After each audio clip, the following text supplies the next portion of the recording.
하나님의 말씀은 로마서 8장 1절부터 17절까지.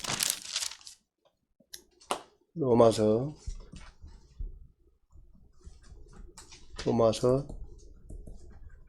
8장 1절부터 17절까지.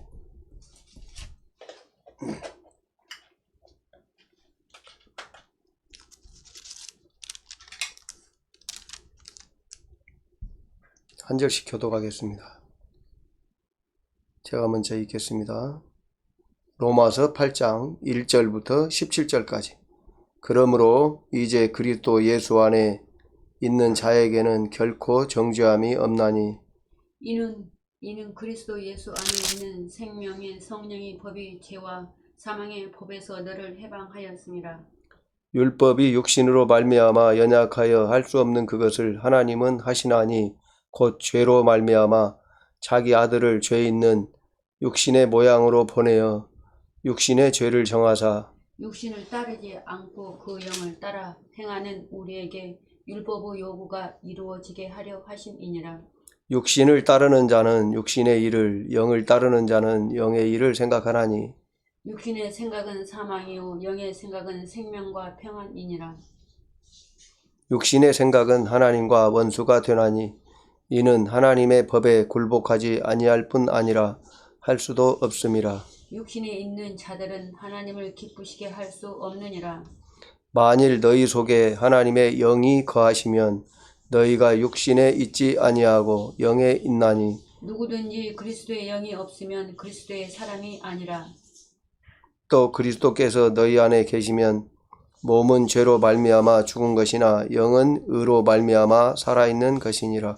예수를 죽은 자 가운데서 살리신 이의 영이 너희 안에 거하시면 그리스도 예수를 죽은 자 가운데서 살리신 이가 너희 안에 거하시는 그의 영으로 말미암아 너희 죽을 몸도 살리시리라. 그러므로 형제들아 우리가 빚진 자로 돼 육신에게 져서 육신대로 살 것이 아니니라. 너희가 육신대로 살면 반드시 죽을 것이로되 영으로서 몸의 행실을 죽이면 살리니 무릇 하나님의 영으로 인도함을 받는 사람은 곧 하나님의 아들이라. 너희는 다시 무서워하는 종의 영을 받지 아니하고 양자의 영을 받았으므로 우리가 아빠, 아버지라고 부르짖느니라. 성령이 친히 우리의 영과 더불어 우리가 하나님의 자녀인 것을 증언하시나니 자녀이면 또한 상속자 곧 하나님의 상속자요 그리스도와 함께한 상속자니 우리가 그와 함께 영광을 받기 위하여 고난도 함께 받아야 할 것이니라. 아멘. 로마서 8장을 보면 어떤 사람과 어떤 사람이 나옵니까? 로마서 8장을 보면 이제 물론 제가 그 질문을 하는 것은 답을 하라고 그 질문을 꼭 드리는 것이 아니라 답을 해도 좋지만 생각을 좀 해보시라고 말씀을 드리는 겁니다. 로마서 8장에는요 일단 육신을 따르는 자가 나오죠. 육신을 따르는 자. 그 다음에 또 뭐가 나옵니까? 영을 따르는 자가 나오잖아요. 영을 따르는 자가 나오잖아요. 육신을 따르는 자, 영을 따르는 자. 이제 지금까지 그 사람, 그 예수 믿은 후에 사람들이 어떤 사람이 있는가 하는 것을 고린도 전서에서도 보았고, 이제 어제는 히브리서 5장 11절에서 6장 8절에서도 봤죠. 근데 이제 고린도 전서 3장에 보면 육신에 속한 자가 나오잖아요. 육신에 속한 자, 그리스도 안에서 어린아이가 있고요. 그 다음에 이제 성장한 자가 나오죠. 고린도전서 2장에 보면 나옵니다. 그 신령한 자가 나오죠. 신령한 자. 이제 로마서하고 비교해 보면 영을 따르는 자가 신령한 자다고 볼 수 있죠. 그 다음에 고린도전서에는 이제 그 뭐가 나오냐면 잘하고 있는 자, 잘하는 사람, 잘하고 있는 그런 사람이 있다고 볼 수가 있죠. 히브리서에도 보면 히브리서 5장 11절에서부터 보면 그 어린아이가 나왔죠. 어린아이. 그 다음에 5장 14절인가 보면 장성한 자가 나온단 말이에요. 그리고 이제 히브리서도 6장 2절 그 맨 끝에 보면 완전한 대로 나아갈지어다. 완전한 대로 나아가고 있는 사람이 있다고 볼 수가 있어요. 근데 고린도전서 3장에서 보면 건축하고 있는 자, 집을 짓고 있는 사람, 그러니까 그 사람이 이제 성장하고 있는 사람이죠. 성장하는 사람, 성장의 길로 가고 있는 사람. 더 정확하게 말하면 고린도전서 3장에서 성장하고 있는 사람은 어떤 사람이냐면 어떤 사람이라고 볼 수 있을까요? 금이나 은이나 보석으로 집을 짓고 있는 사람, 그 사람이 이제 성장한 사람이라고 볼 수가 있어요. 그리고 이제 히브리서에는 또 뭐라고 나와 있죠? 히브리서 6장 2절 끝에 보면 완전한 대로 나아갈지어다. 완전한 대로 나아가고 있는 자, 이 사람이 이제 성장한 사람이라고 볼 수가 있어요. 그러면 로마서에서는 그런 사람이 성장하는 모습, 성장하는 그런 그 영적인 성장의 길로 가는 사람의 모습을 어디서 찾을 수 있을까요? 로마서 8장 우리가 읽은 본문에서는요, 이제 제가 보기에는, 로마서 8장 12절부터 14절 사이에 있어요. 12절부터 14절 사이에 있는데, 이제 더 좀 좁혀서 말하면, 로마서 8장 13절에 영으로서 몸의 행실을 죽이면서 사는 사람, 영으로서 몸의 행실을 죽이는 사람, 몸으로서 영의 행실을 죽이는 삶을 하루하루 살아가는 사람이 이제 성장해가는 사람이에요. 12절에서부터 14절까지 보면 그러므로 형제들아 우리가 빚진 자로 돼 육신에게 져서 육신대로 살 것이 아니니라. 육신을 따르면 어떻게 된다고 그랬습니까? 육신에 있는 자들은 로마서 8장 7절에 보면 뭐래요? 로마서 8장 7절에 보면 육신의 생각은 하나님과 원수가 되나니 이는 하나님의 법에 굴복하지 아니할 뿐 아니라 할 수도 없음이라. 육신에 있는 자들은 하나님을 기쁘시게 할 수 없느니라. 우리가 이제 하나님의 자녀가 됐으면 하나님을 기쁘시게 하는 삶을 살아야 되죠. 근데 육신에 있는 자들은 기쁘시게 할 수 없다고 그랬잖아요. 그리고 하나님과 육신의 생각은 원수가 된다고 그랬죠. 근데 이제 8장 12절에 보면 그러므로 형제들아 우리가 빚진 자로 돼 육신에게 져서 육신대로 살 것이 아니니라. 로마서 8장 12절에 보면요. 그러므로 이렇게 나오잖아요. 그러니까 로마서 8장 1절부터 11절까지 일반적인 설명을 쭉 해요. 일반적인 설명을 쭉 한 다음에 12절에 보면 그러므로 형제들아 라고 말하는 말은 뭔 말이냐면 형제들에게 권면을 시작하는 거예요. 이제 결론적으로 이게 편지잖아요. 로마서가 편지잖아요. 편지를 쓸 때는 그 바울 사도가 로마 교인들에게 편지를 쓸 때는 목적이 있을 거 아닙니까? 그래서 이제 8장 1절부터 11절까지는 일반적인 얘기를 하는 거예요. 하나님 믿는 사람은 어떻게 살아야 되고 쭉 일반적인 얘기를 하면서 8장 12절에는 그러므로 형제들아 이렇게 나올 때는 권면을 시작하는 거죠. 우리가 이제 그 로마서 8장 12절에도 보면 그런 식으로 얘기하고 있잖아요. 12절에도 보면 그러므로 형제들아 로마서 8장 12절에도 뭐 이렇게 나온단 말이에요. 그러니까 앞에 쭉 얘기를 하고 그러므로 형제들아 그렇게 말하면서 이렇게 살아라 권면하는 거예요. 그래서 이제 그러므로 형제들아 우리가 빚진 자로 돼 빚을 지긴 졌는데 육신에게 져서 육신대로 살 것이 아니다는 거예요. 빚을 졌으면 하나님에게 빚을 진 거죠. 우리는 성도들을 말하는 것이고요. 그래서 이제 너희가 13절에 너희가 육신대로 살면 반드시 죽을 것이로되 영으로서 몸의 행실을 죽이면 살리니. 그죠? 그러니까 어떻게 살으라는 거예요? 영으로서 몸의 행실을 죽이면서 살으라는 거죠.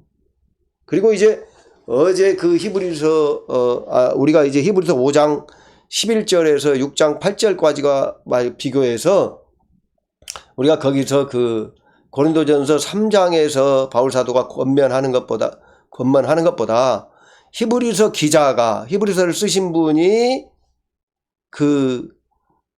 뭡니까? 완전한 대로 나갈지어다.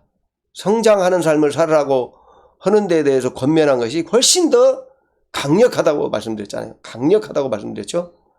특히 히브리서 6장 4절부터 6절에 보면 뭐라고 그랬어요? 하늘의 은사를 맛보고 성령에 참여한 바 되고 타락한 자들은 다시 새롭게 할 수 없나니, 그렇죠? 이는 하나님의 아들을 욕보인 것이다. 십자가에 못 박아 다시 욕보인 것이다. 그렇게까지 강력하게 말한단 말이에요. 근데 그 히브리서 6장 4절에서부터 6절이 지옥 간다는 얘기는 아니라고 그랬죠. 왜요? 히브리서의 그 5장 11절에서부터 6장 2절까지의 권면이 6장 4절부터 6장 6절까지 말하는 그 앞에 나오는 권면이 뭐냐면, 너희들은 어린아이다. 그런데 때가 오래되었으니까 이제 어린아이로 살아서는 안 되고 장성한 자가 되라. 그렇게 말한 다음에 6장 1, 2절에서 그리스도의 도의 초보를 버리고 완전한 대로 나갈지어다. 그러니까 이 히브리서를 쓰신 그 히브리서 기자의 그 히브리서를 쓰신 목적이 뭐예요? 지옥 가지 말고 천국 가라. 그걸 위해서 쓰신 게 아니고요. 어린아이로 살지 말고 장성한 자가 되라. 그렇게 살아야 된다. 장성한 자가 되기 위해서는 그리스도의 도의 초보를 버리고 완전한 대로 나가기를 힘써라. 이런 말이죠. 그러니까 그 하늘의 은사를 맛보고 성령에 참여한 바 되고 타락한 자들은 어떤 자냐? 어린아이에 머물러 있는 사람을 말한단 말이에요. 그리고 이제 뭡니까? 그 사람이 바로 하나님의 아들을 다시 십자가에 못 박아 현저히 욕을 보이는 자라고 그랬죠. 왜? 예수님을 십자가에 못 박은 것이 누구죠? 로마의 총독 빌라도가 아니고 아담의 범죄고요. 아담에게 속한 우리들을 구원하기 위해서 그랬잖아요. 아담의 죄. 근데 다시 그리스도를 십자가에 못 박아 욕보인다는 말은 뭔 말이에요? 육신 가운데 살아서 마귀를 따라가는 삶, 죄를 짓는 삶을 말하는 거죠. 그러니까 이 사람들은 한 번 예수님이 십자가에 못 박히신 걸로는 부족한 것이 아니냐. 히브리서 기자는 그렇게 말한단 말이에요. 그래서 이제 히브리서에서 그 타락한 자들, 하늘의 은사를 맛보고 그 성령에 참여한 바 되고도 타락한 자들은 다시 새롭게 할 수 없다. 이 말을 로마서에서는 뭐라고 얘기하고 있냐? 뭐라고 얘기합니까? 요 로마서 8장 13절에 뭐라고 그래요? 너희가 육신대로 살면 반드시 죽을 것이로되. 죽는다고 말하죠. 죽는다고. 이 죽는다는 말도 우리가 그냥 쉽게 생각하면 사망이니까요. 지옥 간다고 얘기할 수가 있죠. 근데 여기서 말하는 죽는다는 말은 지옥 간다는 말이 아니란 말입니다. 이게 거듭난 성도들에게 하는 말이고요. 그 다음에 영으로서 몸의 행실을 죽이면 살리니, 이 산다는 말도 무슨 말이에요? 생명적인 삶. 어제 그 히브리서에도 6장 7절에 뭐라고 그래요? 땅이 자주 내리는 비를 흡수하여 밭가는 자들에게 합당한 채소를 내면 하나님께 복을 받고, 그렇게 말하잖아요. 여기서 살린이라는 말은 복을 받는다는 말이에요. 삶 속에서. 그렇죠?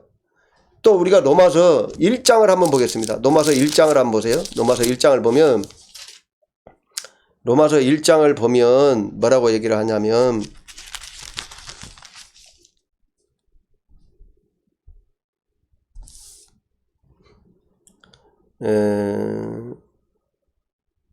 로마서 1장 13절을 보세요. 바울 사도가 왜 로마서를 쓰고 있는지를 생각해야 됩니다. 로마서 8장 13절을 같이 한번 읽어보겠습니다.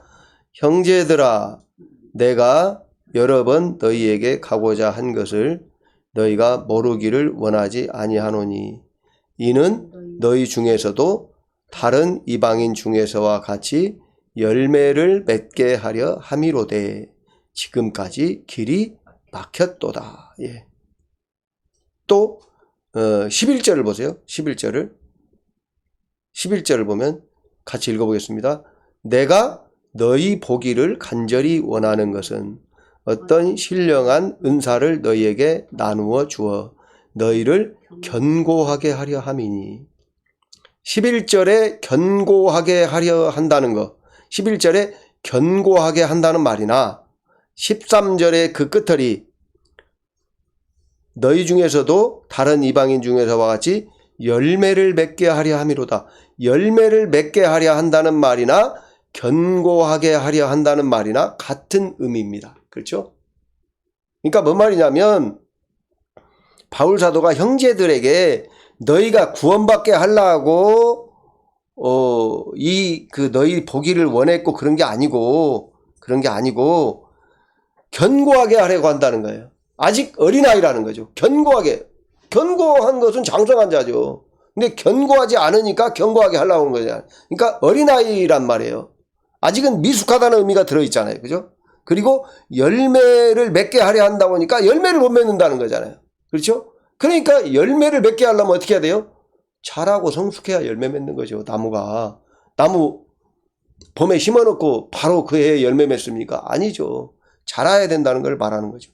그래서 로마서도 왜 바울 사도가 로마 교인들을 보기를 간절히 원하는 이유가 뭐예요? 열매 맺게 하려고, 성장하게 하려고, 한마디로 말하면. 근데 바울 사도가 가기를 원하는데 가지를 못하니까 이 편지를 써서 보내시는 거란 말이에요. 그러니까 저는 이 로마서를 바울 사도가 쓰시는 목적이 로마 교인들을 견고하게 하기 위해서, 로마 교인들에게도 다른 이방인들과 같이 열매를 맺게 하려고. 여기서 다른 이방인이 누굴까요? 고린도 교인들. 그러니까 우리가 고린도서를 참고할 수도 있죠. 갈라디아서도 마찬가지죠. 또 에베소도 볼 수가 있죠. 에베소라고도 볼 수가 있고. 그렇죠? 바울 사도가 그 에베소라든가 그 소아시아 지역의 에베소라든가 그다음에 그 유럽 지역에 빌립보 그 데살로니가 교회 빌립보 교회 또 고린도 교회 이런 데 편지 쓰시고 쭉 그들에게도 열매 맺게 하기 위해서 힘쓰셨잖아요. 그걸 말하는단 말이에요. 그러니까 열매 맺게 하고 견고하기 위해서 이 편지를 쓰기 때문에, 그래서 견고하지 못하고 열매 맺지 못해서 죽는 것은 지옥 가는 게 아니고요. 맞아면 고린도 전서로 말하면 어떤 의미입니까? 고린도 전서, 우리가 고린도 전서 3장 1절부터 15절까지의 거기서 보면 뭐예요? 여기서도 두 가지로 나뉘잖아요. 금이나 은이나 보석으로 건축한 자. 이게 신령한 자고요. 그죠? 집이나 풀이나 나무로 건축한 자. 이 자는 어떤 자예요? 육신에 속한 자. 육신에 속한 자. 속한 삶을 계속 산 사람. 어린아이로서 성장하지 못한 사람이란 말이에요. 그죠?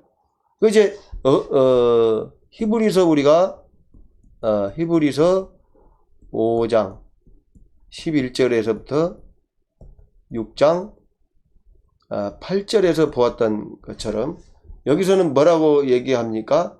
여기서는 밭 가는 자들이 밭 가는 자, 그러니까 이 사람은 밭 가는 자는 농부죠. 농부라고 우리가 말하면 농부라고 한다면 농부에게 채소를 내는, 좀 말이 그렇긴 한데요. 이런 사람은 하나님께 복을 받는다는 거예요. 복을 받는다는 거예요. 그죠? 그리고 뭡니까? 뭐라고 볼 수가 있죠? 잘 생각이 안 나는데 한 가지. 네? 히브리서 가시와 엉겅퀴를 내면 버림을 당하고, 가시, 엉겅퀴, 키를 내면 버림을 당한다. 저주, 마음에 가깝고, 그렇죠? 마지막은 불사름이 되리라. 불사름. 여기서도 이 불사름은요, 가시와 엉겅퀴가 불사른다고 봐야 되죠. 가시와 엉겅퀴가. 불사람 되는 거지. 맞으면 자기가 일생 동안 힘쓰고 애써서 살아온 그 공적이 해를 받는다는 것이죠. 히브리서 그 고린도 전서 3장과 비교하면 이제 그런 의미란 말입니다. 그러니까 우리가 불사름을 당한다는 말은 지옥 간다는 말로 이해할 수가 있는데 그런 말이 아니란 말이에요. 히브리서 6장에. 왜? 6장 2절에 완전한 대로 나갈지다. 그리스도의 도의 초보를 버리고 완전한 대로 나갈지다. 그러니까 그 가시와 엉겅퀴를 내는 사람은 그리스도 도의 초보에 계속 머물러 있는 사람이거든요. 그러니까 이 사람이 지옥 간다는 말이 아니고 한번 하나님의 자녀는 버림받는다는 말이 아니고요. 그 사람이 그 말을 하는 게 아니고 밭가는 땅이 그 자주 되는 비를 흡수하여 농부들 밭가는 자들에게 합당한 그들이 쓰도록 채소를 못 내 가지고 열매를 못 맺어서 하나님께 복을 받는 그런 데 못 들어간 걸 바란다는 거예요. 그래서 이제 요렇게 그 로마서 8장 1절에서부터 17절에서는 뭐라고 얘기합니까? 여기서도 육신을 따르는 자 뭐 그런데 그 영으로서 육신대로 살면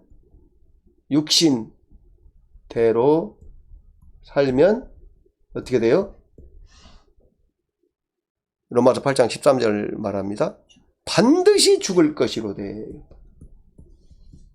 죽음이란 말이야. 아, 이거 안 나오네.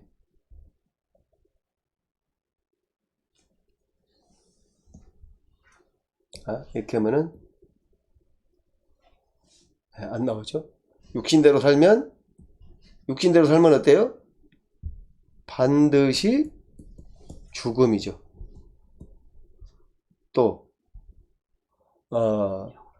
영으로 살면 영으로서 몸의 행실을 죽이면, 그죠?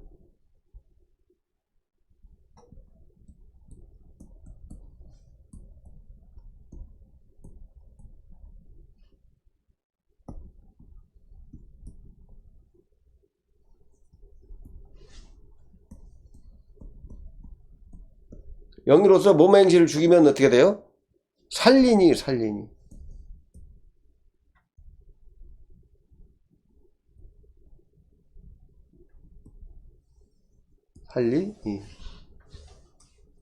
이거 산다는 말이에요. 여기서 죽은다는 말은 지옥 간다는 말이 아니고 고린도전서 3장에 그 불사름을 당하고 그 해를 받는다는. 그래서 고린도전서에 분명히 뭐라고 얘기합니까? 뭐라고 얘기하냐면 공적이 불사름을 당하고 어때요? 본인은 불 가운데서 구원받는 것과 같다. 이렇게 정확히 얘기하죠. 그래서 이렇게 이해할 수 있단 말이에요. 그래서 고린도전서 3장 1절부터 15절과 히브리서 5장 6절에서 8절, 그 다음에 로마서 8장 1절부터 17절 이렇게 비교를 해볼 수 있다는 거예요.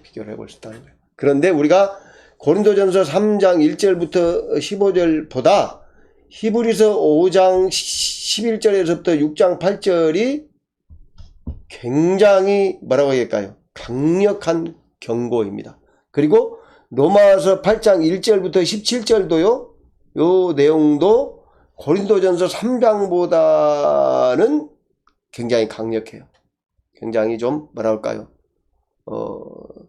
강력한 내용이에요. 강력한 내용인데 그 의미를 이렇게 세 본문을 통해서 비교해 가면서 이해를 해야 됩니다. 고린도 전서는 바울 사도의 초기, 완전 초기는 아니지만 전도 여행의 한 중간쯤의 작품이고요. 바울 사도가 에베소에서 복음을 전하면서, 바울 사도가 에베소에서 한 3년 정도 복음을 전했다고 말씀하는데, 에베소에서 복음을 전하면서 고린도 교회에 편지를 쓰셨다고 그러고요. 로마서도 아마 에베소에서 썼을 것이다 그런 말도 하긴 합니다만은 로마서가 훨씬 후대에 쓰여졌고 훨씬 더 이 정교하게 이제 쓰여졌다고 말합니다. 그래서 이 세 가지를 비교하면서 그럼 이제 로마서를 조금 더 보겠습니다. 로마서를 보면 그 1절, 로마서 8장 1절부터 우리가 읽었는데요. 로마서 8장 1절에 보면 그러므로 이제 그리스도 예수 안에 있는 자에게는 결코 정죄함이 없나니, 정죄함이 없단 말이에요. 그래서 이제 요 8장 13절에 이 사람이 죽는다는 말이 지옥 간다는 말이 아니에요. 왜? 예수 그리스도 안에 있는 사람은 결코 정죄함이 없다고 그랬잖아요. 이게 뭔 말이냐면 예수 그리스도로 말미암아 의롭게 되었다. 우리가 보통 얘기하는 이신칭의를 얘기하는 구절이에요. 믿음으로서 의롭게 되는 거죠. 믿음으로서 의롭게 된 자는 결코 정죄함이 없어요. 이제는 어떻게 살아도 지옥 가진 않아요. 지옥 가진 않아요. 그래서 너희가 지옥 갈지도 모르니까 잘 살아라 이렇게 불안하게 말하는 것이 아니에요. 그런 내용은 아니라는 것을 이해를 하시기 바랍니다. 그런 내용은 아니고요. 2절에 보면 이는 그리스도 예수 안에 있는 생명의 성령의 법이 죄와 사망의 법에서 너를 해방하였습니다. 2절은 1절을 설명해 주고 있죠. 이제 예수 그리스도로 말미암아 성령님이 우리 안에 오셔서 이제 성령께서 구원의 보증이 되신 거예요. 구원의 보증이 되셨고요. 영원히 구원받는 거죠. 이미 해방된 거예요. 해방된 거예요. 죄와 사망의 법에서 너를 해방하였습니다. 해방됐어요, 이제. 그러니까 죄와 사망의 법하고는 관계가 없어요. 예수님의 법 안으로 들어왔어요. 그러면서 3절에 보면 율법이 육신으로 말미암아 연약하여 할 수 없는 그것을 하나님은 하시나니 곧 죄로 말미암아 자기 아들을 죄 있는 육신의 모양으로 보내어 육신의 죄를 정하사. 그렇죠? 그러니까 예수께서 그 육신 얘기를 하는 거예요. 육신 처리. 그러니까 육신의 죄를 정하여서 예수님을 십자가에 못 박아 돌아가심으로 육신을 처리하신 거죠. 그래서 이제 4절에 보면 육신을 따르지 않고 그 영을 따라 행하는 우리에게 율법의 요구가 이루어지게 하려 하심이니라. 그렇죠. 율법은 하나님의 뜻이에요. 근데 이 하나님의 뜻이 육신을 따르지 않고 그 영을 따라 행하는 우리에게 율법의 요구가 이루어지게 하려 하심이란 말이에요. 여기서 그 영이라는 건 뭐냐? 그 영. 그 영은 성령을 말합니까? 인간의 영을 말합니까? 예. 분리할 수 없죠. 분리할 수 없어요. 왜? 성령님과 인간의 영은 하나가 돼서 연합됐기 때문에 분리하는 게 불가능합니다. 우리가 로마서 8장 16절에 보면 뭐라고 그랬어요? 성령이 친히 우리의 영과 더불어 함께죠. 함께 투게더 함께 돼가지고 우리가 하나님의 자녀인 것을 증언한다. 그러니까 성령님이 우리 영 안에 들어오셨어요. 영 안에 들어오셔서 하나가 되셨어요. 그래서 우리가 하나님의 자녀인 것을 증언하신단 말이에요. 누가 증언하십니까? 16절에 주어가 누구예요? 성령님이잖아요. 성령님이 증언하신다. 증언하시는 분이에요. 성령님이. 우리 영 안에 오셔서. 이 로마서 8장 16절을 지금은 학자들도 성령이 우리 사람의 영 안에 임재하셨다. 영 안에 들어오셨다는 말로 인정을 합니다. 인정을 해요. 우리가 성령이 인간의 영 안에 들어왔다. 이 성령께서 사람을 성전 삼아서 그 성도 개인과 하나가 되셨다라고 하는 구절이 어디 있다고 그랬죠? 고린도전서 6장 19절. 거기 우리의 몸 안에 임재하셨다고 말하기 때문에 고린도전서 6장 19절은 교회 안에 임하신 성령님을 말하는 것이 아니고 성도 개인 안에 임하신 성령님을 말한다고 그랬죠. 근데 거기는 영 안에 임하셨다고 말씀하시지 않아요. 그런데 로마서 8장 16절은 성령이 친히 우리의 영과 더불어 인간의 영 안에 임재하셨다고 내주하셨다고 말하는 그 말하는 것을 정확하게 보증하는 것을 증거하는 구절이에요. 아주 로마서 8장 16절이. 그러니까 그 로마서 8장 4절에 그 영을 따라 행하는 우리에게, 그죠? 그 영을 따라 행한다는 말이 우리 안에 임하신 성령을 따라 행하는 것이나 내 인간의 입장에서 보면 자신의 거듭난 자가 자신의 영을 따라 행하는 거나 같은 의미라고 봐야 돼요. 구별이 안 된단 말이에요. 연합됐기 때문에 구별이 안 돼요. 우리가 물에다가 잉크를 넣으면 잉크색이 되잖아요.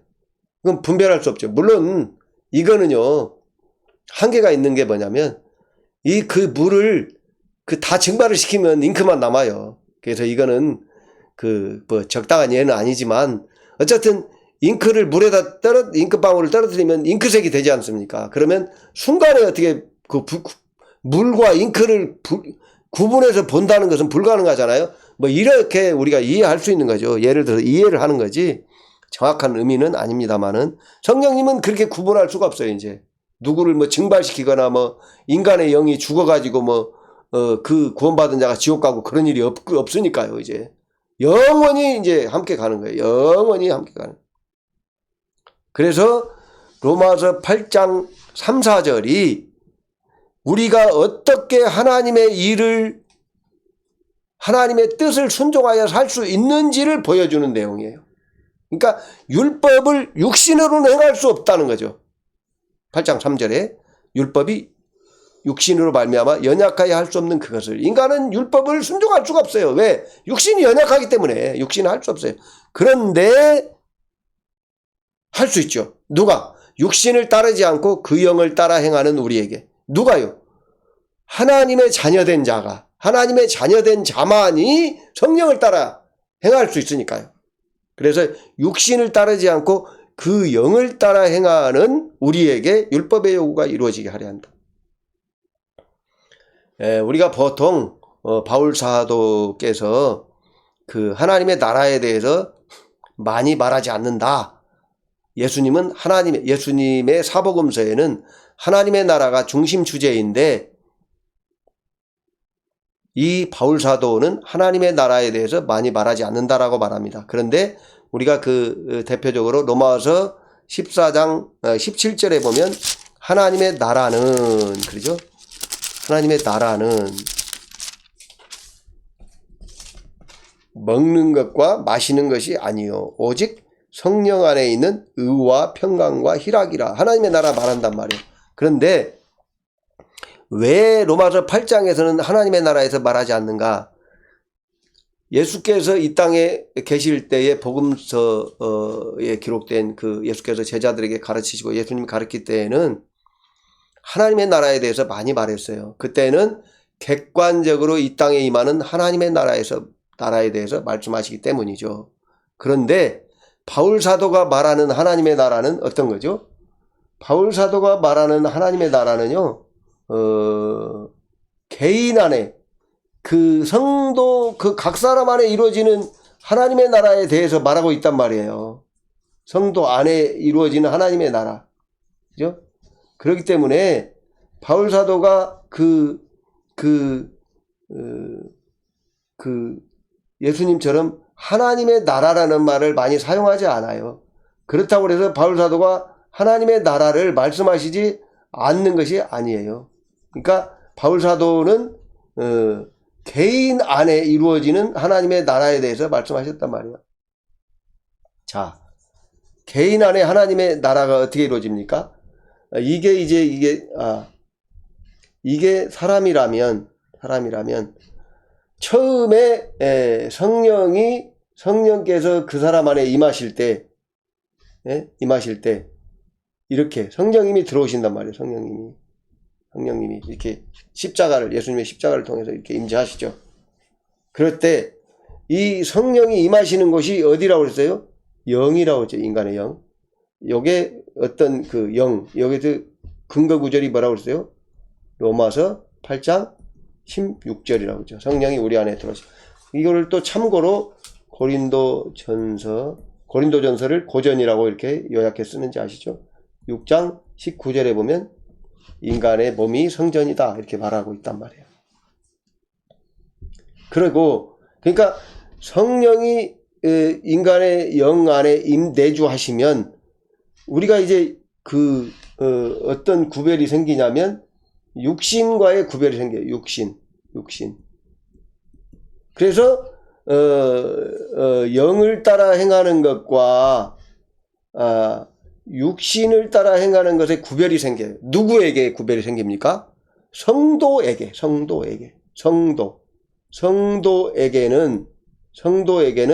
성도는 영을 따름 이렇게 살 수도 있고요. 육신을 따름 이렇게 구분할 수 있어요. 그러니까 바울 사도가 쓴 로마서나 고린도전서나 또 바울 사도가 쓰지는 않았지만 히브리서나 이런 데에 대해서 하나님의 나라라는 용어가 잘 안 나온다고 해서 하나님의 나라에 대해서 말하지 않는 거죠. 성령님이 인간의 영 안에 임하시면 이 사람은 어떻게 된 겁니까? 뭐가 된 겁니까? 이 사람은 하나님의 나라가 그 안에 임한 것이죠. 예수님은 개인 안에 임하는 하나님 나라도 말씀했잖아요. 하나님의 나라, 누가복음 17장 21절입니까? 거기 보면 뭐라고 얘기했죠? 하나님의 나라가 여기 있다 저기 있다 하지 못하리니 너희 안에 있다 이렇게 말씀하셨단 말이에요. 그래서 바울 사도나 서신서들을 쓰신 분들은 성도 안에 임한 하나님의 나라, 교회 안에 임한 하나님의 나라에 대해서 말한단 말이에요. 특히 로마서 8장, 히브리서 5장 11절에서 6장 8절, 고린도전서 3장 이런 데서는 어디에 임하는 하나님의 나라를 말합니까? 성도 개인 안에 임하는 하나님의 나라에 대해서 말한단 말이에요. 왜? 성장한다고 말할 때 개인들이 성장하는 거죠. 육신에 속한 자가 성장하는 거죠. 왜? 육신을 따라 행하냐 영을 따라 행하냐 이게 누구에게 가능한 거예요? 교회 전체가 육신을 따라 행하는 교회, 영을 따라 행하는 교회 뭐 이런 교회도 있을 수 있지만 영을 따라 행하는 것은 성령님이 그 인간의 영 안에 임재하시기 때문에, 그죠? 임재하시기 때문에 영을 따라 행한다는 것은 어때요? 영을 따라 행한다는 것. 영을 따라 행하냐 육신을 따라 행하냐 이 문제는 성도 개인에게 하는 얘기란 말입니다.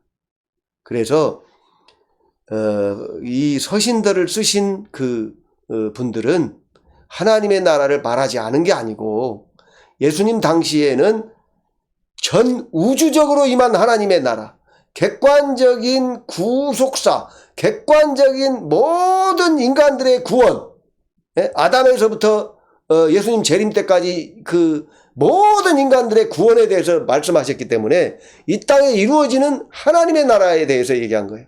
그런데 이 서신서들 기자들은, 서신서를 쓰신 분들은 개인들 안에 임한 하나님의 나라에 대해서 집중적으로 쓰고요. 또 이제 그들이 모여서 교회가 되니까 하나님의 나라에 대해서 또 교회 공동체에 임한 하나님의 나라에 대해서 말하죠. 그러나 개인한테 임한 하나님의 나라가 없이 교회 공동체를 말할 수가 없죠.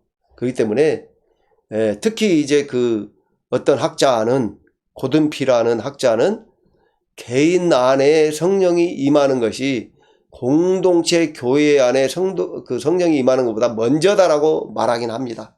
그러니까 뭐 말이냐면 개인 안에 성령이 임해서 그 사람이 교회 공동체에 포함되는 거죠. 이 부분은 우리가 왈가왈부할 필요는 없습니다. 여기에 목숨 걸 필요는 없어요. 목숨 걸 필요는 없고요. 우리 안에 성령이 임하셔서 우리가 성령을 따라 행하느냐 육신을 따라 행하느냐 이렇게 구분할 수 있단 말이에요. 로마서 8장 4절을 보세요. 육신을 따르지 않고 그 영을 따라 행하는 우리에게 율법의 요구가 이루어지게 하려 하심이니라. 그러니까 이제 우리가 성령을 따라 사는 사람만이, 그 영을 따라 사는 사람만이 어쩌다는 거예요?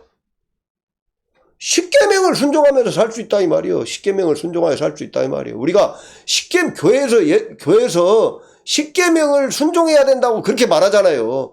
그런데 그것이 육신을 따라 행하여서는 윤리적으로 육신을 따라 행해서 되는 게 아니라는 말입니다. 어떻게 해야 돼요? 육신을 따르지 않고 그 영을 따라 행하는 우리에게 율법의 요구가 이루어지게 하려 하심이니라. 예, 아주 이 중요한 얘기입니다. 그러면서 이제 아까도 말씀드렸지만 로마서 8장에서 봤을 때에 로마서 8장 1절부터 11절까지는 일반적으로 말하는 것이죠.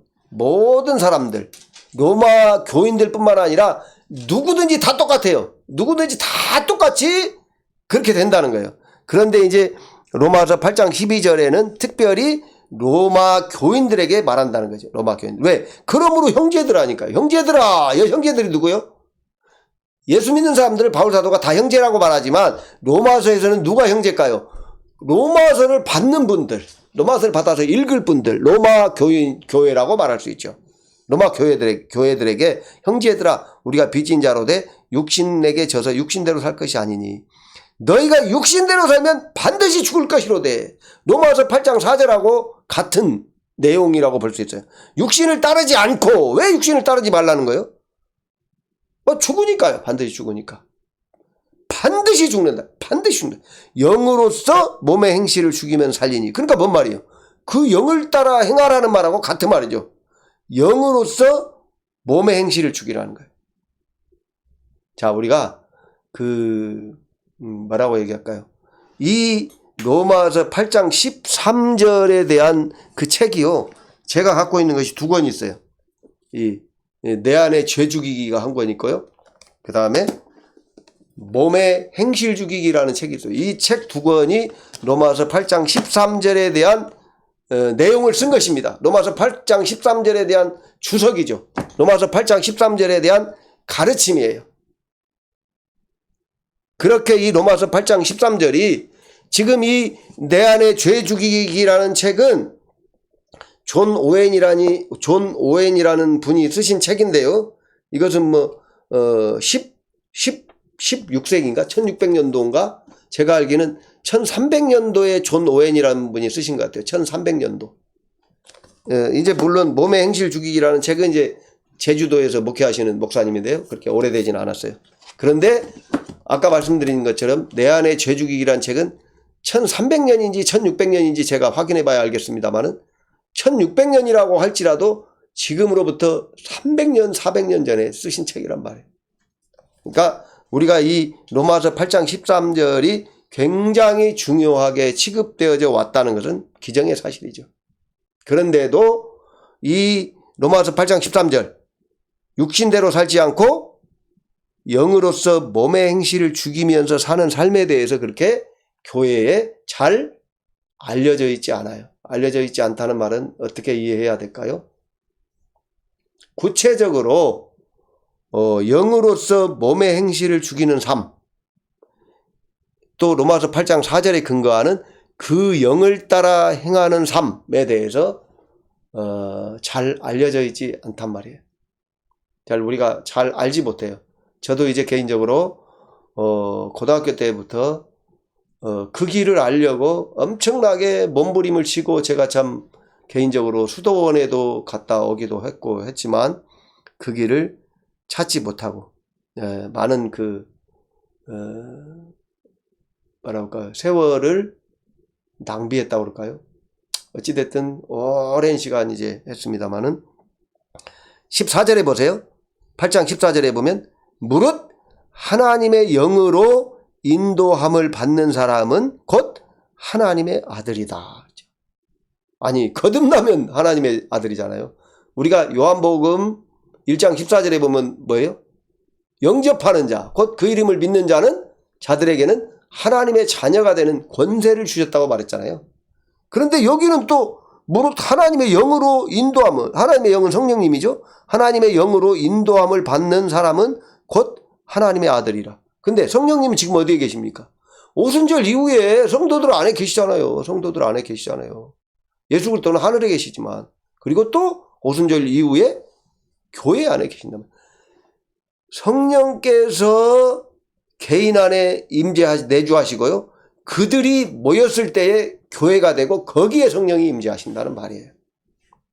그러니까 여기서 로마서 8장 14절에서 성령으로 인도함을 받는 사람은 하나님의 아들이라는 말은 하나님의 아들의 삶을 사는 자다. 하나님의 아들로 사는 자다. 그렇게 이해할 수 있어요. 하나님의 뭐라고 할까요? 정말 그 자식이 아들이야. 내 속을 시원케 해주는 아들이다. 뭐 그런 의미죠. 그죠?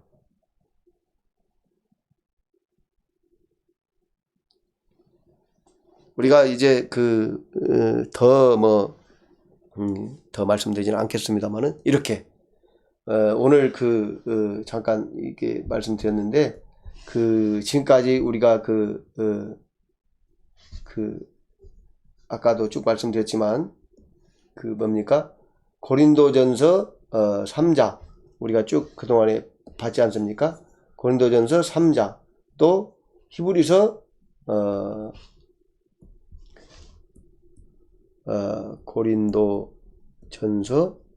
3장 히브리서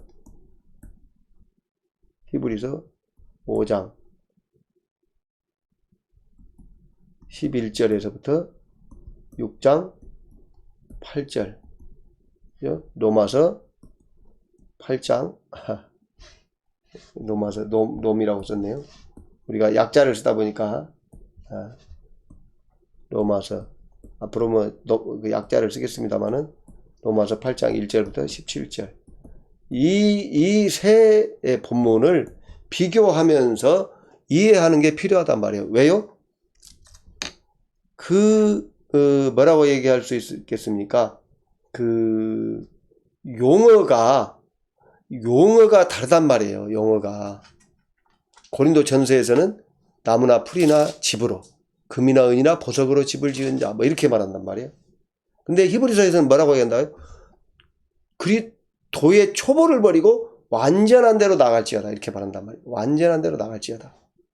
완전한. 그리고 이제 히브리서에도 특히 또 안식에 들어가기를 힘쓸지니 그렇죠.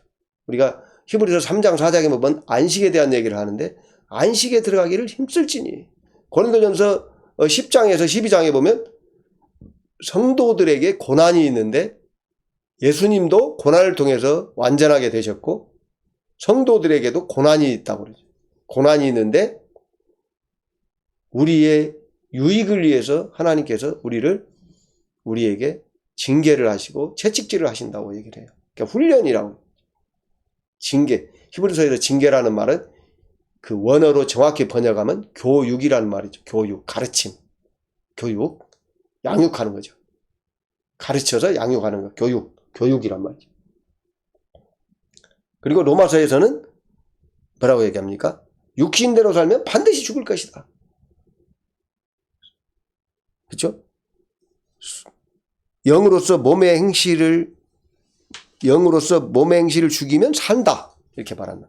그리고 로마서 8장 4절에는 육신을 따르지 않고 그 영을 따라 행하는 우리에게 율법의 요구가 이루어지게 하려 하십니다. 율법의 요구를 이루면 어떻게 됩니까? 율법을 이루면 우리 잘 알잖아요. 신명기. 하나님 말씀대로 살면 어떻게 한다고 그랬어요? 신명기 28장. 복을 받는다고 그랬잖아요. 복을 받는다고 그랬잖아요. 복 받는 내용이 아주 신명기에 길게 나와 있잖아요. 당연히 복을 주신단 말이에요. 물론 히브리서에도 그 땅이 자주 되는 비를 흡수하여 밭가는 자들에게 합당한 채소를 내면 복을 받는다고 말했죠.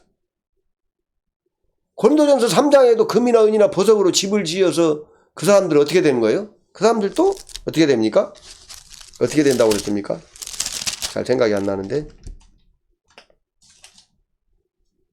예.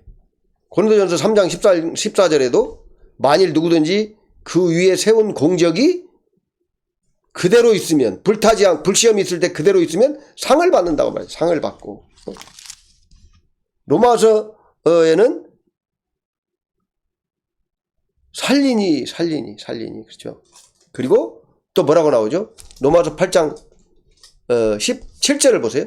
자녀이면 또한 상속자 곧 하나님의 상속자요 그리스도와 함께한 상속자니 우리가 그와 함께 영광을 받기 위하여 고난도 함께 받아야 할 것이니라. 하나님의 나라를 상속한단 말이에요. 자녀가 상속한다는 말이에요. 근데 아까 그랬죠?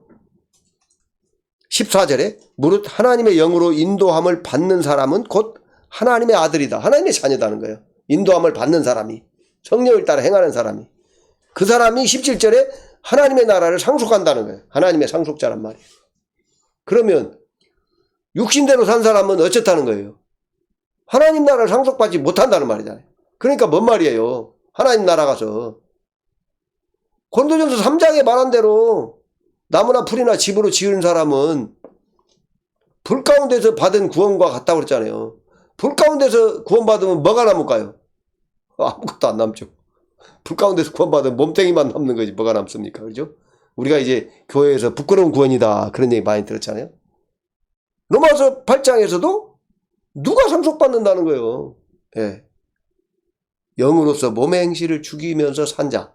성령의 로마서 8장 14절에 성령의 인도함을 받는 사람은 하나님의 아들로 인정받는데 그 자가 상속자가 되는 거예요. 그러니까 우리가 다시 말씀드립니다만 고린도전서 3장이나 히브리서 5장이나 6장에서 또는 로마서 8장에서 뭘 말한다는 거예요? 육신대로 사는 것을 넘어서서 우리 육신을 십자가에 못 박고 우리가 하나님의 자녀가 될 때 요한복음 3장의 말씀대로 거듭날 때 우리 안에 임하신 또 로마서 8장 16절의 말씀대로 거듭날 때 우리 안에 임하신 그 성령의 인도를 따라 사는 자로 성장하기 위해서 어떻게 해야 된다는 거예요? 힘써야 된다는 여기에 대해서 가장 강조하는 책이 제가 보기에는 히브리서라고 봐요. 히브리서. 안식에 들어가기를 힘쓸지니 힘써라고 얘기하거든요. 물론 고린도전서에서도요. 금이나 은이나 보석으로 재야 된다고 강력하게 말하죠. 물론 로마서에서도 말합니다. 로마서에서도 강력하게 경고하고 있어요. 어디서 경고할까요? 로마서 9장, 10장, 11장에서 경고합니다. 그 부분만 이제 로마서 9장, 10장, 11장에요. 토기장이 얘기도 나오고 그렇죠? 또 경고하면서 하는 얘기가 가장 그 로마서 9장, 10장, 11장에서 그 경고하면서 하는 얘기가 무슨 얘기인지 혹시 기억나십니까? 돌감람나무와 참 감람나무 얘기예요. 로마서 11장에 있는 말씀입니다. 그죠? 그러면서 로마서 11장에 보면 그 유대인들은 참 감람나무라고 그러죠. 근데 유대인들의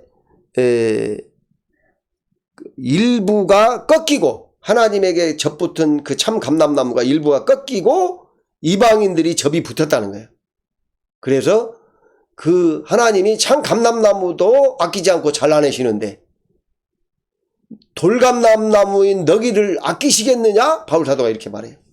굉장한 경고죠. 그러니까 그 참 감람나무에서 올라오는 진액을 받아서 우리가 돌감람나무지만 육신을 따라 사는 게 아니라 그 진액을 받아서 살아야 된다는 거예요. 요한복음 15장에는 포도나무에 대해서 말하는데 로마서 11장에서는 감람나무에 대해서 말한단 말이에요. 로마서 11장 13절부터 24절까지 기록되어 있는데요. 로마서 11장 21절을 한번 보겠습니다. 로마서 11장 21절. 시간이 얼마가 흘렀는지 제가 모르기 때문에 로마서 11장 13절에서부터 24절까지 다 읽어봐야 되는데 21절을 보면 같이 읽어보겠습니다. 하나님이 원가지들도 아끼지 아니하셨은즉 너도 아끼지 아니하시리라. 예, 여기서 원감람나무는 원가지는 이스라엘을 말하는 거예요. 너도 너는 누구예요? 이방인들이란 말이에요.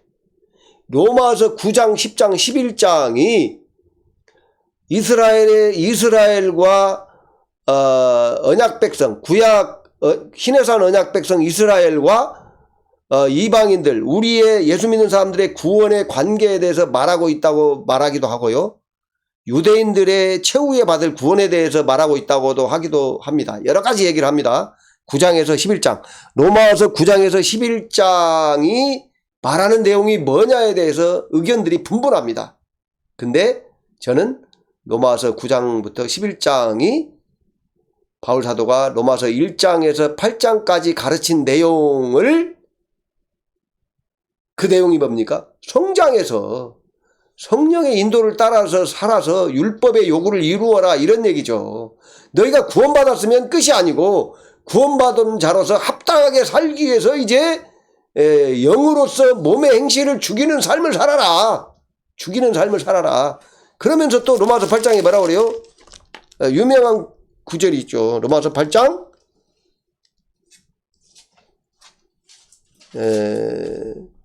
18절에 보면, 생각하건대 현재의 고난은 장차 우리에게 나타날 영광과 좋게 비교할 수 없도다. 그게 무슨 말이에요?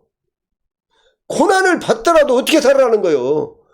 지금 로마서 1장부터 8장 17절까지 가르치는 그 삶을 살아라는 거예요. 바울 사도가 로마서 7장 24절에서 뭐라고 얘기합니까? 오호라, 나는 공고한 사람이로다. 이 사망의 몸에서 누가 나를 건져내랴. 이렇게 나와요. 우리 주 예수 그리스도로 말미암아 하나님께 감사하리로다. 그런즉 내 자신이 마음으로는 하나님의 법을, 육신으로는 죄의 법을 섬기노라. 그러니까 이 죄의 법을 섬기는 육신을 끊어내기 위해서 바울 사도가 오호라, 나는 공고한 자로다. 이렇게 자기 갈등을 얘기하고 있는 거예요. 이게 성장해 가는 사람에게 나타나는 증거입니다. 이러한 삶을 벗어버리라는 것을 강력하게 말하는 건데, 이러한 고난이 있을지라도 현재의 고난은 장차 나타날 영광과 좋게 비교할 수 없다. 그게 무슨 말이에요? 현재 고난을 받으라는 말이에요. 현재 고난을 받으라, 이 말을 하는 거예요. 현재 고난을 받으라. 고린도전서 우리가 4장에 보면 뭐라고 얘기합니까, 바울이? 내가 만물의 찌꺼기와 쓰레기처럼 아주 대우를 받았다, 그렇게 얘기를 해요. 이게 바울 사도는 어쩐다는 거예요? 자신이 하나님 앞에 성장해 가고 자신의 사역을 감당하기 위해서 만물의 쓰레기고 찌꺼기가 되는 대우를 받을지라도 바울 사도는 그 길을 간다는 거예요. 그러면서 로마서 8장에서도 8장 18절에서도 현재의 고난은 장차 나타날 영광과 좋게 비교할 수 없도다, 이렇게 말하는 거예요. 그러면서 로마서 9장에서부터 11장까지 경고하고 있습니다. 정말로 엄하게 경고하는 거예요. 금방 읽었잖아요. 하나님이 원 가지들도 아끼지 아니하셨은즉 너도 아끼지 아니하시리라. 너도 왜 아끼지 않는다는 거예요? 어떻게 살면? 육신을 따라 살면 아끼지 않는다는 거예요. 왜? 육신을 따라 살면 아까 로마서 8장 4절에서 봤듯이 율법의 요구를 이루지 못한다는 거예요. 하나님의 뜻을 이루지 못해요. 그러면 어떻게 사는 거예요? 히브리서 6장 6절에서 뭐라고 그랬습니까? 하나님의 아들을 다시 십자가에 못 박아 현저히 욕보임이라. 욕보이는 삶을 산다는 거예요. 그러니까 너도 아끼지 않고 잘라버린다는 거예요, 하나님이. 아끼지 아니하시리라 그랬어요? 잘라버려서 지옥 간다고 말하진 않았습니다. 그 말은 잘라버려서 지옥 가지 않는다는 말은 어디에 나와 있다고요? 로마서 8장 1절에 그리스도 예수 안에 있는 자에게는 결코 정죄함이 없나니 말했단 말이에요. 그런데도 강력하게 경고하고 있단 말입니다. 그러니까 우리는 고린도 전서가 됐든 히브리서가 됐든 로마서가 됐든 전체를 이해를 해야 돼요. 전체를 이해를 해야 돼요. 왜 이런 말씀드리냐면 로마서 8장 1절만 붙들고 로마서 8장 1절만 붙들면 어떻게 될까요? 그러므로 이제 그리스도 예수 안에 있는 자에게는 결코 정죄함이 없나니 이는 그리스도 예수 안에 있는 생명의 성령의 법이 죄와 사망의 법에서 너를 해방하였습니다. 그러니까 해방됐으니까 이제 아무렇게나 살아도 되냐? 아니단 말이에요.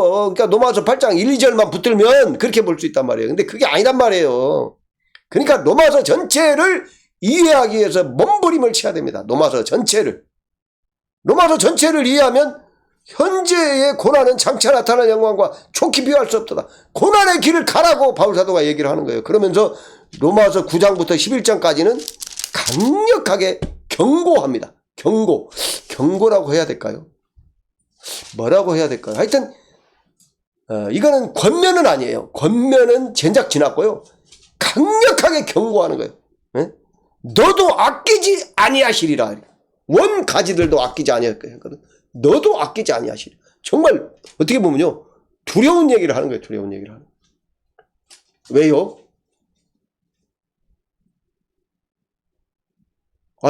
그 고린도전서 3장에 그 공적이 불타면 어떻게 된다고 그랬어요? 해를 받고 불 가운데서 구원받는다고 그랬잖아요. 히브리서에 뭐라고 그랬어요? 다시 새롭게 할 수 없다는 거예요. 그냥 그렇게 사는 거예요. 육신에 속한 자로 어린아이로 그냥 사는 거예요. 다시 새롭게 할 수 없어요. 어떤 사람들이 이렇게 말해요. 천국 가면 뭐 다 똑같을 텐데. 그렇지 않다는 거죠. 그렇지 않다는 거죠. 아까 로마서 8장에 보셨잖아요. 성령의 인도를 따른 사람이 하나님의 아들이다. 하나님의 아들이 되는 거죠. 그러지 않는 사람은 애기인 거죠. 애기도 사람이죠. 애기도 사람이죠. 근데 우리가 한 살 먹은 애기가, 한 살 먹은 내 자녀가 내 마음을 시원하게 합니까? 내 아들입니까? 내 아들은 아들이죠. 아들은 아들인데 애기죠. 그거는 애기죠. 애기가 나를 시원하게 합니까?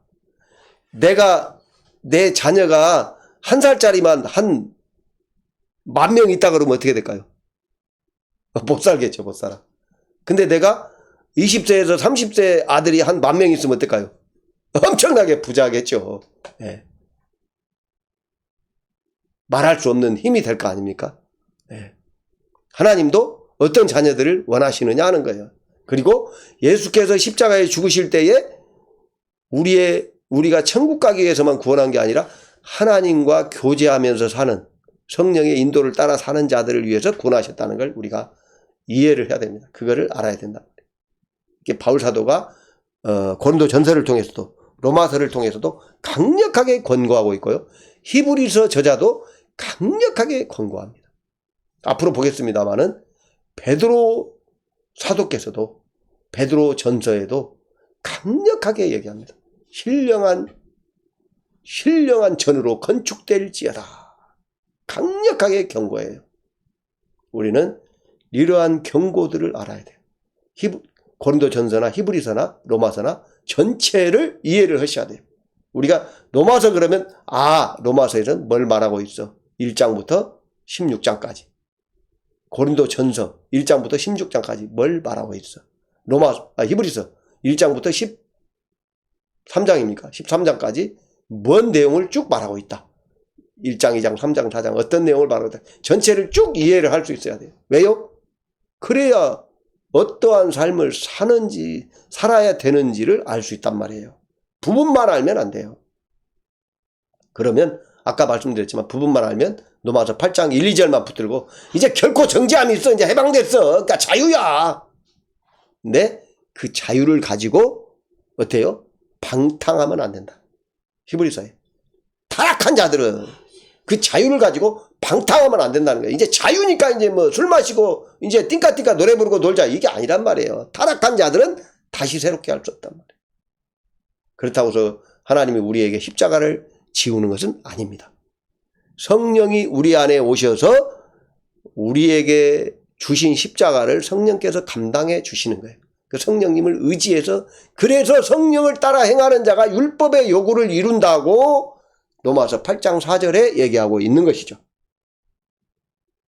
우리가 앞으로 이제 말씀을 쭉 이어가겠습니다만은 이런 말씀들을 우리가 구체적으로 이해하고 아는 것이 아주 중요합니다.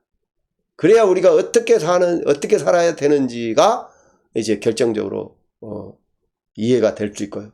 그리고 이제 이런 말씀들과도 관련해서 개인적으로 궁금하신 사항에 대해서는 이제 개인적으로 궁금한 사항은 이제 우리가 또 전화를 통해서든 만나서든 또 대화를 통해서 또 풀어가야 될 부분이 있지만 먼저 우리가 이 성경의 말씀을 바로 이해하는 것도 아주 중요한 부분이다. 정말 그래서 제가 복음과 성전 시리즈를 시작하면서 하나님의 뜻을 알려면 어떻게 해야 되는가? 하나님의 뜻대로 살고자 하는 마음을 주옵소서. 그 뜻대로 사는 마음이 있어야 되고 그 다음에 성령님 나를 인도하시고 성령의 인도를 받아야 되고 이런 부분에 대해서 얘기하고요. 또 성경의 전체를 이해하는 것이 중요하기 때문에 신의 산 언약과 새 언약에 대해서 갈라디아서 4장 21절부터 5장 1절까지를 통해서 또 예레미야서 31장 31절부터 34절, 에스겔서 36장 26절 27절, 이 신해산 언약과 새 언약에 대한 내용을 통해서도 이제 말씀을 드렸습니다. 그러한 전체적인 이해의 어떤 베이스, 기초를 깔고 기초를 통해서 또 이 서신서를 이해를 해야 돼요. 신약성경의 서신서는 구약, 공관복음이라네. 복음서, 예수 그리스도의 사역이죠. 객관적인 복음서를 기초로 하고 서신서를 이해하는 거예요. 그러니까 우리가 서신서를 다 이해하면 감히 말할 수 있는 것이 복음서의 내용이라든가 구약의 내용도 이해가 가능합니다. 왜? 예수 그리스도의 눈으로 구약을 보는 거죠. 예수 그리스도의 눈으로 구약을 보는 거죠. 또 예수 그리스도의 눈을 통해서, 예수 그리스도의 가르침을 통해서, 복음을 통해서 우리의 삶을 비추는 거예요. 그러니까 이 예수님의 그 복음이 기준인 거예요. 예수님의 복음이 기준이에요. 지금 우리 바울의 가르침이라든가 히브리서 저자의 가르침이 기준이 아니에요.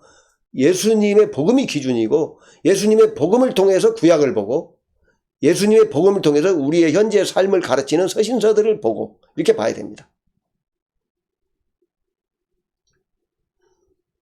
우리가 이제 차차 말씀드리겠지만, 누가복음의 저자가 사도행전까지 썼는데, 누가복음의 저자가 구약, 복음서, 서신서 시대, 성령님 시대, 이렇게 3단계의 구분으로 우리의 구원사를 보고 있어요. 우리가 이 하나님의 뜻이 무엇인지 성경 말씀을 통해서 구체적으로 알아가고 우리의 삶에 적용시킴으로 말미암아 정말 우리가 하나님께서 우리에게 주시려고 예비하신 복을 다 받아 누리는, 장차 영광에 들어가기 위해서 현재 우리에게 주어진 고난을 감당할 수 있는, 그렇다고 해서 우리에게 감당하는 것이 아니라 그랬죠. 우리 안에 오신 성령님이 감당해 주신다고 그랬죠. 이스라엘 백성들이 광야를 지날 때 그 백성들이 고난을 겪었지만 누가 그 고난을 다 헤쳐나갔습니까? 여호와 하나님이죠. 여호와 하나님. 양식도 주시고 옷도 떨어지지 않게 하시고 물도 주시고 전쟁에도 이기게 하시고 모든 거 하셨단 말이에요. 그러니까 여호와 하나님을 의지해서 살듯이 우리는 우리 안에 내주하신 성령님을 의지해서 살아야 된다는 것이죠. 그렇게 되시기를 주님의 이름으로 간절히 축원을 드립니다. 기도하겠습니다. 하나님 아버지, 은혜와 사랑을 감사드립니다. 우리를 불쌍히 여기시고 은혜를 베풀어 주셔서 예수님 성령님을 보내주셔서 구원해 주시는 은혜를 감사드립니다. 우리가 이제 성령님을 따라 행하는 그러한 삶을 살 수 있도록, 우리가 육신을 따라 행하는 그 모든 것들을 십자가에 못 박아 처리할 수 있도록 은혜를 베풀어 주시옵소서. 모든 것을 주께 맡깁니다. 주께서 성령과 능력으로 역사해 주시옵소서. 예수님의 이름으로 감사하며 간절히 기도하옵나이다. 아멘.